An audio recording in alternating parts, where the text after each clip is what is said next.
Hola, buenas tardes a todos y gracias por acompañarme una vez más en esta nueva entrega de Las Buenas Páginas. Hoy vamos a hablar de Carlos V, de Charles Quint. Efectivamente, se trata de un libro publicado a finales de 2023 en francés bajo el título Charles Quint entre grandeur et humilité, traducir Carlos V entre grandeza y humildad, de Isabelle de Montgolfier y Pierre Angoty. Este libro ha recibido en Francia el premio Littré de novela histórica por su aportación al descubrimiento de la figura de Carlos V. Carlos I de España, Carlos V de Alemania, como nosotros lo conocemos. Los autores, como os decía, son Isabelle de Montgolfier, es una licenciada en Lengua y Literatura españolas, profesora universitaria y junto a ella ha firmado también esta obra Pierre Angoty, que tiene numerosas obras en su haber, pues esto va desde Vers le meilleur de soi, 9 chemins pour un pèlerinage intérieur, Variations sur le consentement, un chemin pour vivre en plénitude, Portrait équestre de Charles Quint, Portrait d'Isabel de Portugal. En fin, es un especialista de la figura, entre otras, de la figura de Carlos V.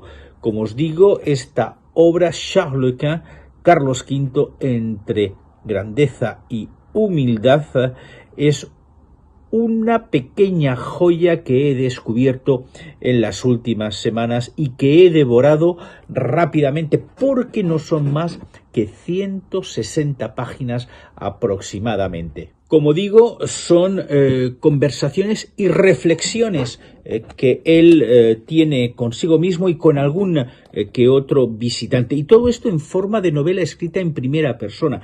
Quiero decir con esto que de lo que se trata es de que los autores han establecido diálogos a partir de la historia de Carlos V con una serie de personajes, pero no nos equivoquemos, no son diálogos conocidos o que hubiesen estado reflejados en cartas o en documentos explícitos de Carlos V.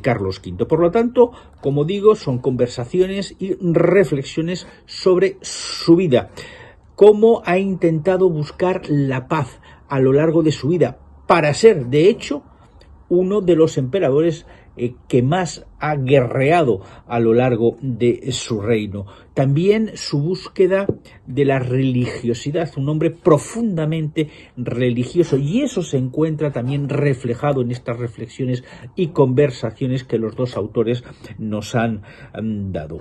Carlos V, ya lo sabéis, nació en Gante en el año 1500 y va a morir en el año 1558 en el monasterio de Yuste, donde se había instalado para esperar la muerte. Es en 1520 cuando accede al título de emperador y dejará de serlo en 1555. Sí, porque esa es la figura de Carlos V y este libro creo que la explica a través de esas conversaciones y reflexiones. Carlos V deja el poder en 1555 y se retira completamente, algo extremadamente raro, prácticamente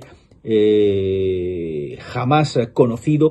Es algo completamente inusual que un emperador como Carlos V hubiese por sí mismo decidido que se retiraba del poder en 1555 para dedicarse a su persona, para dedicarse a sus reflexiones, para dedicarse a buscar la paz dentro de esa religiosidad tan profunda que era la de Carlos V. Carlos V, ya lo sabéis, es hijo de Felipe el Hermoso y de Juana la Loca, la hija de Isabel la Católica y Fernando de Aragón. Por lo tanto, Carlos V es el nieto de los reyes católicos.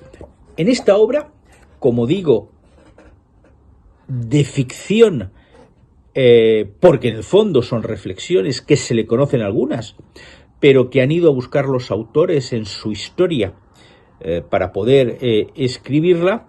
En esta obra van a aparecer personajes como Erasmo, tutor de Carlos V, con el que va a mantener varias conversaciones, pero también nos va a hablar del luterismo, una de las grandes luchas que tuvo Carlos V, intentar guardar la unidad de la fe católica, y no pudo evitar la llegada del luteranismo. Aquí nos lo van a contar los autores. También nos van a hablar de sus lecturas, como una de sus lecturas preferidas, aparte de los clásicos. Estamos hablando concretamente de Tiziano, pero también, entre otras, la de El Príncipe de Maquiavelo. En cualquier caso, esta obra, como digo, escrita en primera persona, y que quizás sea lo que más llama la atención al inicio o cuando empecéis a leerla, esta obra merece ser tenida en cuenta, porque os va a acercar en muy poquitas páginas, ya lo digo, 160 páginas, a la historia de Carlos V y Carlos I, Carlos V de Alemania, primero de España. Y todo eso gracias a estos dos autores, Isabel de Montgolfier y Pierre Angoty. Yo había leído, antes de leer esta obra, había leído otras obras de Carlos V, obras muchísimo más sesudas, que las tenía en la biblioteca y las he rescatado por si alguno quiere ir luego más allá. Por ejemplo, yo tenía en la biblioteca, y que leí hace bastantes años, más de una década, Charles Quint, Carlos V, también lo leí en francés, de Pierre Chonu y Michel Escamilla. Obra sesuda de algo más de 700 páginas, por lo tanto es de verdad, si queréis profundizar en la historia de Carlos V, también la podéis leer. Son historiadores, grandes especialistas de España, y ya os digo que hace más de una década me leí yo esta obra de Carlos V, de Pierre Chenu y Michel Escamilla. Como digo, me la leí en francés, yo la tengo en francés en la biblioteca, y justo antes de leerme esta obra de Isabel de Montgolfier y Pierre Angoty, Carlos V entre grandeza y humildad, me había leído como que 2 meses antes, sin saberlo, por casualidad, porque me apetecía volver a recuperar la figura de Carlos V, otra obra también en francés y extremadamente sesuda también, porque son otras 700 páginas sobre la vida de Carlos V, un rêve impérial pour l'Europe, Carlos V, un sueño imperial para Europa, que habían escrito los historiadores y universitarios Juan Carlos de Amico y Alexandra Daneta. Como digo, 700 páginas esta, apenas 700 páginas, apenas. La otra tenía 750 prácticamente.